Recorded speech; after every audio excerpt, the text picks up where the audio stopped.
Hi guys, this is Vinyl Find 70 something, and it's been a while since my last update.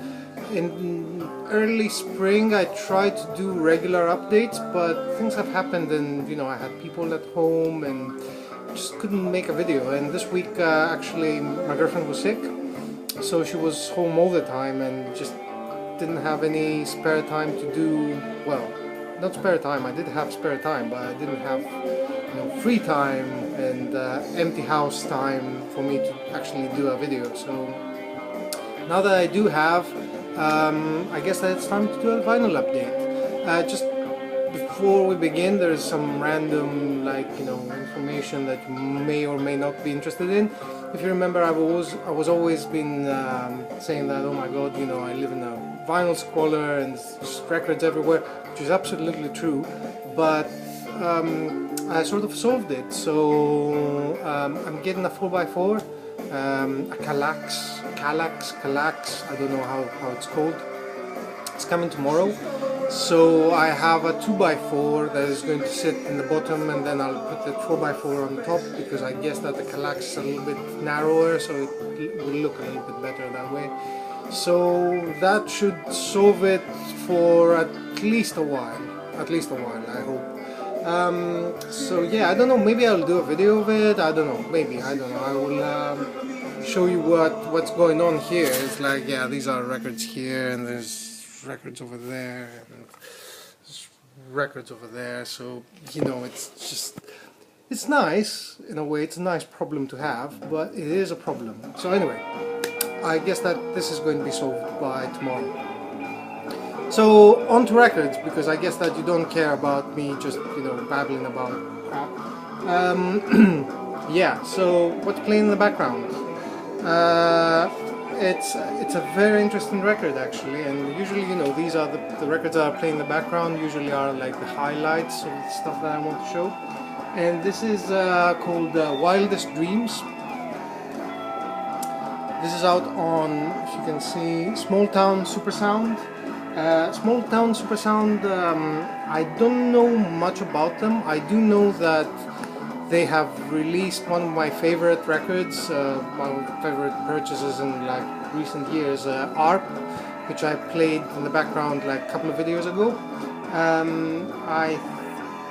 I don't know where they're based. I don't know pretty much anything about them other than they have released that ARP LP. This one is a DJ. He's called DJ Harvey, which I find quite amusing. And here he's doing, my guess is that it's, yeah, it has an actual band. Now this cover as well, it's been bugging me for a while. I know that this is homage to another psych record that is quite obscure and cult classic and whatnot, and I cannot remember the title or the band or anything.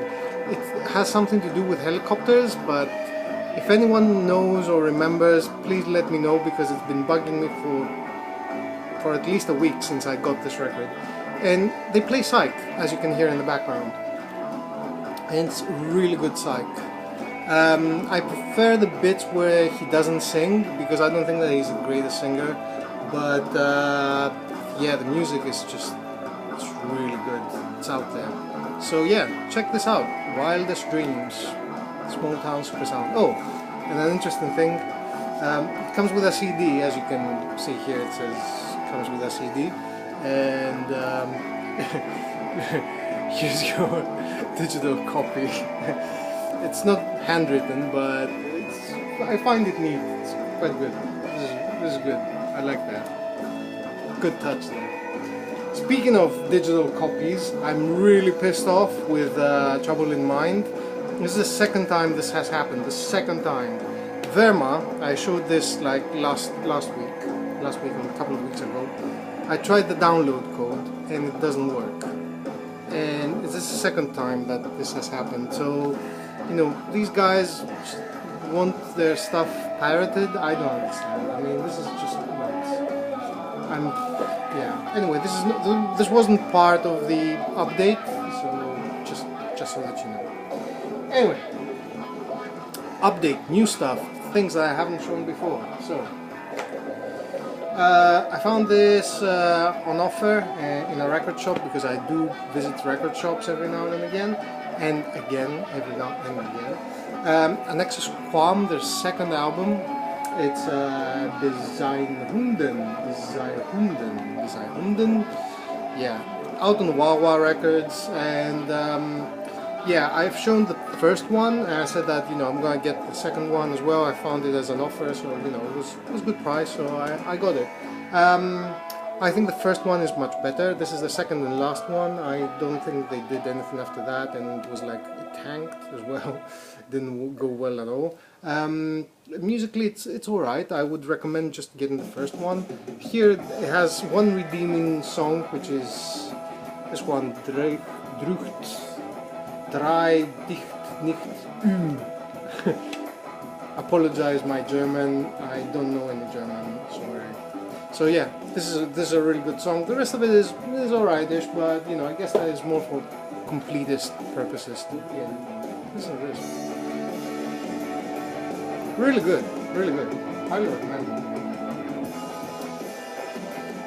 So, continuing on, one of my favorite bands is the Brainbombs. They're Swedish. They play this kind of no-wave, post-punk, shock rock, I guess. Yeah, their lyrics are just out there. I guess that, you know, they're taking the piss, obviously, but yeah, they're pretty much out there and quite disturbing. It's like the equivalent of reading literary a literary equivalent would be American Psycho. So if you've read it, you know what I mean. So yeah, their lyrics are like towards that kind of area. But I've shown another album. They've done a side project. They have like a couple of side projects. One of them being No Balls, which is very similar to what they do with the Brainbombs. But they also have another one called the Bremen. I've shown another one, the first one, which is white. This is black, and this is called the second launch. Just came out actually, out on the Blackest Ever Black, which is, you know, it's a sign of quality, I guess. And here they play sort of the noise element has died down a little bit. It's instrumental, and it is their take on crowd rock, really. So it's spacey, it's drawn out, it's long songs, long formats, very, very minimal. There is noise, but it's more for texture and whatnot, and it's really good. I really like it. I mean, you know, yeah, Bremen, do check these guys out. Continuing on, some quick and dirty ones. These are going to be really quick and really dirty. Kikagu Moyo, second album. This came out what, a month ago, something like that, from Beyond Records. This is the green vinyl edition. The reason why I went was that this record has something that can happen. The inner sleeve is filled with vinyl cake. I don't know what to call it. It's like granules. And when I first took it out, it was like it was covered with it. So I had to take the anti-static brush and clean it like 5 times before I could actually listen to it. And it still has these bits here, which when you take the record out and put it back in, it can scratch the record. I don't have a spare inner sleeve to change it, unfortunately, so I just have to be really careful when I take it out. Quite annoying, but it's life, right? It can happen. So yeah, Forest of Lost Children, it's good. I think that the previous one is better, my opinion. Yeah, but it's a good album. My complaint with these guys has always been that they're Japanese, there's no craziness. I mean, I would expect some craziness from these guys. That's my only gripe with Kikakumoyo. I found some Caribou, and I found Start Breaking My Heart, Caribou. Now, this album, I think it's the first one, came out originally as Manitoba, and I'm very familiar with this cover. I don't know whether I have it back home as a CD or if I have it on vinyl. I cannot remember for the life of me, and I don't know whether, you know, just this cover is familiar because it is familiar because I knew about it, or whether because I actually own it. So I found it for a good price. Comes with a CD. The pressing is like me, not the greatest, but yeah. I'm going back home in like a month's time, so I will check this out. Probably I have bought yeah, second copy. Probably. And then another Caribou, which I also found, and it was shown by Big Star. Yeah, the Milk of Human Kindness, 2005. I haven't opened this yet because I haven't had the time to listen to it, but yeah, I got this. I got Up in Flames, definitely, I do have that back home, I do remember having that. But these two, and the Milk of Human Kindness, I'm a little bit like, do I have them?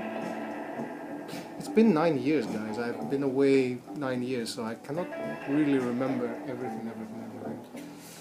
It's a tough one, it's a tough one. Now, I'm continuing on with the quick ones because I don't have a lot, well, I have a lot to say, but there's no point in me just, you know, going through these because, what's the point? So, I got these, yeah. These are just the regular editions, Led Zeppelin 1, 2, and 3. Now, if you have seen my home video, my home collection video, whenever I, you know, go back home, I do those videos just showing what I have, no specific rhyme or reason, just taking stuff out of the shelves.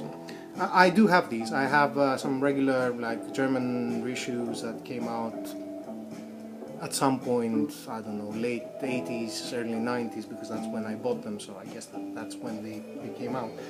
But I bought these for two reasons, basically. First one is that the copies that I have back home were like nothing really special, and you know, they're not from, you know, they're not from the master tapes or anything like that, but I don't know whether these are either. It doesn't say anything like that, but they've been remastered, so, you know, at least, and the pressing should be a little bit better, and the records are really good. I mean, the pressing is really good. That's one reason. Second reason is I like to buy stuff that my girlfriend also enjoys, so, you know, it gives me you know, an excuse to buy records for myself. So, you know, she likes these guys, and yeah. And it's really funny because it's like, you know, Led Zeppelin, I'll tell you this, Led Zeppelin, when I was younger, I did buy the records, I did like the records, but they always frustrated me, because, and there is a reason why, and it's not Led Zeppelin's fault, it's other people's fault, because they have always been branded as being the grandfathers of heavy metal. Now, when I was young, I've said this before, I was a metalhead, like big time metalhead, not like, you know, Judas Priest, No, I was into like extreme metal over the time, death metal and whatnot, and grindcore and things like that. So, you know, Napalm Death, Terrorizer, you know, Deicide, you know, anything extreme of the time, 88, 89 or thereabouts, I was into that. So, you know, it came time that, you know, I look back in the history of, you know, the genre and whatnot. So I went into Led Zeppelin, and I always got frustrated because, you know, whereas it is, heavy metal is more about fantasy and about, you know, demons and whatnot, and there isn't the sexual element. Led Zeppelin are highly sexually charged band. I mean, they talk about girls, they talk about, this is all they talk about basically. They do have some parts that they don't talk about girls, but most of their music is about women, is about, you know, having sex and all these kinds of things, which I found confusing in a way. And also their roots are very blues based, and yeah, it didn't sound to me like, you know, because I had that label in my mind, just didn't fit. So I never got to, you know, enjoy them as much. Funnily enough, last year when I went back home, the first record I pulled out of my shelves to listen to was Led Zeppelin. So, and then suddenly I was like, wow, Led Zeppelin, I like these guys. Don't know. Anyway, yeah, that's my little Led Zeppelin story. I hope that you enjoyed. Yeah, now these days I do like them. I do like them a lot actually. I've been playing these quite a bit. Something that I will get flack for potentially, but I don't give a shit. It doesn't matter. Lana Del Rey, the Ultraviolence.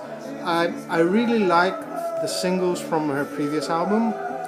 The whole of her previous album I didn't like because there were like rap elements and whatnot. Now this one is obviously produced by Dan I cannot remember his last name, from the Black Keys, so it does have that 50s sort of sound to it, and the production is really good. Yeah, I mean, I really like it. I really like it. I've enjoyed it. It has this kind of air to it, that kind of, you know, atmosphere that I enjoy. Yeah, and she's quite talented. I really wish that, you know, she just, you know, her next thing is like, you know, builds up upon this and becomes even better. I don't know whether you like it or not. I like it, and this is also a record that I bought because my girlfriend likes it. So you know, it's all right.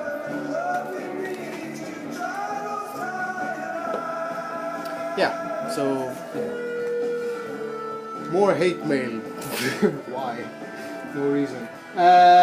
Send me hate mail for showing Lana Del Rey. Yeah. So, oh, okay. So how much time? 17 minutes. Oh, okay. Okay. So. Very quick, very quick. So, group up between Einsteig. I haven't opened this. I've listened to it. I've streamed it before. Now, this is a band that was created by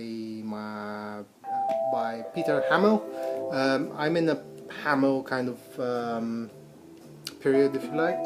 So I've been trying to collect his stuff, and one of these is this one. So yeah, out on Wawa. Yeah, I don't have a lot to say about this. I haven't opened it yet, but I should really. Continuing on, Salem's Pot, Heavy Doom, Psych, whatever. Super cover. I mean, the cover is just fantastic.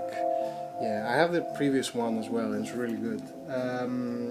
This one I'm not super excited about. I don't know, I haven't listened to it enough, I guess. It has a download card. I need to use it and listen to it when I, you know, go from and to work. Because I have a lot of things to listen to these days, and you know, it's unfair, but that's how it works. So yeah, Salem's Pot. It's quite good though. I mean, I think I prefer the previous one, but you know, don't quote me on that. It could be wrong. It could be the case that I haven't listened to it enough. One that Chris Alvear has shown on the Facebook page, Trip Music, 70s Algerian folk and pop. Yeah, it's out on Sublime Frequencies, you know, mark of quality really. I haven't listened to it enough. I played like a couple of songs from the beginning. I liked what I listened to, but I don't have a full opinion on it. I'm just showing it, and yeah, just get it out of the way. One that I really enjoyed is this one. This is a library music classic, I guess, and it's from Jay Richford and Gary Stevan, and it's called Feelings, out on Golden Pavilion. Super rare groove kind of album, amazing cover, So the cover is fantastic, and I don't know if you can see it. It's like blurred out. It's not just, you know, it's not picture perfect. Yeah, really good. It's not the original cover from what I understand, but yeah, it's a good choice of cover. Side boob as well, which always helps. Highly, highly recommended. Amazing album. You know, this kind of library funk, you know, rare groove kind of music. Super fantastic. Highly recommended. It was really funny because I had seen that Anthony Camplone uploaded some pictures, and then of all people, Chris Alvear showed it, and I was like, dude, you bought this record, actually. I don't believe it. It's just unbelievable. He did. He enjoyed it, and I was like, you know what? I should get it as well. So I got it, and I'm very happy that I did, because it is very, very, very good. And I found that, you know, sometimes you sample stuff on YouTube or Spotify or whatnot, and you get a completely different experience when you actually put the record on the turntable. I don't know if it happened to you, but it happens to me a lot. And, you know, sometimes I listen to something and I'm like, wow, this is really good. And then I buy the record, I put it on the turntable, and I'm like, yeah, it's alright. Yeah. Or it's like, I sample something on YouTube or wherever, and then I'm like, yeah, it's alright. And then if I buy the record and I put it on the turntable, it's like, whoa, this is really good. Mystery, I don't know. That's why we buy records, I guess. Brian's Machine Underground, out on Schema Records. This is Alessandro Alessandroni's band, produced by Piero Umiliani. I mean, this is like tour de force library music guys, and, you know, Italian soundtrack and whatnot. Came out in 1971. It was a library record, and just came out on a very limited edition. Originals go for crazy money. Schema reissued that. It was actually supposed to be released at the same time as the Feedback, but my sources tell me that it had a problem with the record, and it was sent back, and that's why it came in a bag, whereas the other one is just shrink wrap, because you had to open all of them, take the records out, put the new ones in and whatnot. It comes with a CD. Great value. You have to get it. It's amazing, fuzzed out psychedelia. Yeah, it's not rare groove. It's not that kind of Euro whatever kind of thing. It's more psychedelic. It's like a proper band playing. Highly recommended. Super fantastic. Do get it. And yeah. I mean, amazing. And speaking of Alessandro Alessandroni, I got me a copy of Prima Sonoro, which is, yeah, library music, and it's more laid back, very classic, out on, as you can see, Round Table and the Omni. Limited edition 500, found a sealed copy. This came out in 2012. I guess that sealed copies will be running out sometime soon, so yeah. And finally, pièce de résistance, I guess, in my searches on the internet, and God knows how I got to this. I forgot the way, but I do know that I sampled it on Spotify, and I don't know whether I found it on Spotify or whether I sampled it on Spotify. I don't remember anyone showing this, but yeah, 24 minutes, bloody hell. I will make it as short as possible, but do pay attention, because this is really good. So I found this one. So it's called Flamendialis Symptom Day. This is a private press, no, not a private press, nothing like that. This is a monster. The person that might have shown this, the only person that I can think of showing this, is Big Star. I don't remember him showing this. I don't know, he might have. He's the only person that would. Christoph might. Yeah, might. Chris Cole might have shown this. This is like, you know, this is the kind of territory that we're talking about. Monster record, fantastic, heavy prog kind of music. Flamendialis means it's in Latin, and it means that it's a name that was given to the high priest of Jupiter, basically. That is what it is. This is originally came out, I think, in 1970, 1971. Tapes have been lost. This has been remastered from a vinyl copy, basically, and came out in 2010. 2010, yes.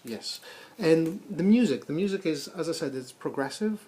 It has a lot of ancient elements. So the opening track, for example, it reminds me, it brings to mind something that you would hear as music in a Star Trek episode of the original series, where, you know, there's like, I don't know, an ancient Greek civilization that they happen to find, because there are episodes like that actually, and there's like, you know, a banquet or something, and it will have this kind of music playing, but it will be spiked with electronics. So it sounds futuristic, yet, you know, ancient. So this is the kind of thing that you get. This monster record, highly recommended. Do check it out. Amazing. And yeah. So it's been 26 minutes. It's way too long. So thank you very much for watching. If you stuck with me this long, that is excellent. I will probably be doing another video at some point with, you know, how I reorganize stuff, because it might be interesting, it might not be interesting. Yeah, leave your comments. I love your comments. Like the video, dislike the video, subscribe if you liked it. You know, this is the kind of content that I do, and unsubscribe if you don't like it. You know, and we'll see you around.